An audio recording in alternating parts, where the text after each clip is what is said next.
Aussi l'évolution des émissions de CO2 par secteur. Ici, depuis 1990, vous avez ici, au premier en rouge, le gaz et le mazout, qu'on utilise pour l'essentiel, pour le chauffage, un tout petit peu pour l'industrie aussi du gaz, mais où on a fait, depuis qu'on a pris des mesures, en gros 2008-2009, avec le programme bâtiment qui s'est renforcé, la taxe CO2, le renforcement des normes cantonales, bon, on a fait des progrès. On a fait des progrès substantiels, comme j'y reviens tout à l'heure. Dans la voiture, qui ne nous intéresse pas ici, on n'a pas fait de progrès. Puis dans l'aviation, la mesure la plus écologique, c'était la faillite de Swissair.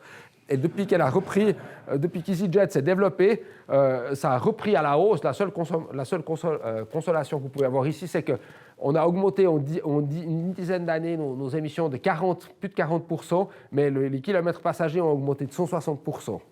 Ça veut dire qu'on a un peu gagné en efficacité, meilleurs avions, meilleur remplissage. Mais sur ce point, ce qui n'est pas l'objet ici, c'est quand même un point qui n'est pas acceptable, qu'il va falloir maîtriser d'une manière ou d'une autre. Le domaine du bâtiment.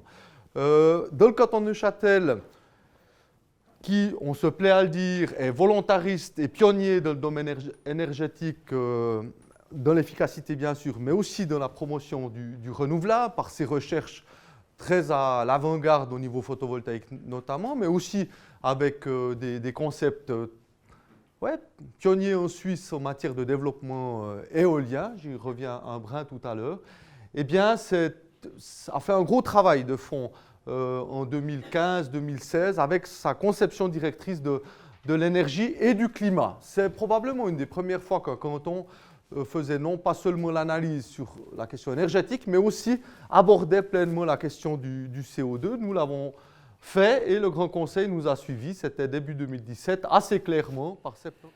Nous avons réalisé une étude sur le potentiel d'économie des installations techniques du bâtiment avec deux scénarios, un scénario de référence qui calcule l'évolution de la consommation sur la base des instruments disponibles aujourd'hui, ici sur la gauche, et un scénario d'efficacité qui considère que de nouveaux instruments ou des instruments plus élaborés seront à disposition et créeront des impulsions supplémentaires pour l'amélioration de l'efficacité. Alors, l'étude montre que d'ici à 2050, dans le premier scénario, le besoin en énergie des bâtiments peut être réduit de 23% à l'aide des instruments qui existent aujourd'hui. Et dans le deuxième scénario, si on considère un scénario d'efficacité, ce sont environ 15% d'énergie en plus qui peuvent être économisés. Et il faut voir cela en termes de chiffres. J'ai demandé à mes spécialistes d'évaluer cela. Le scénario de référence, on parle d'une facture énergétique 2019 de près de 2 milliards de francs pour le consommateur final.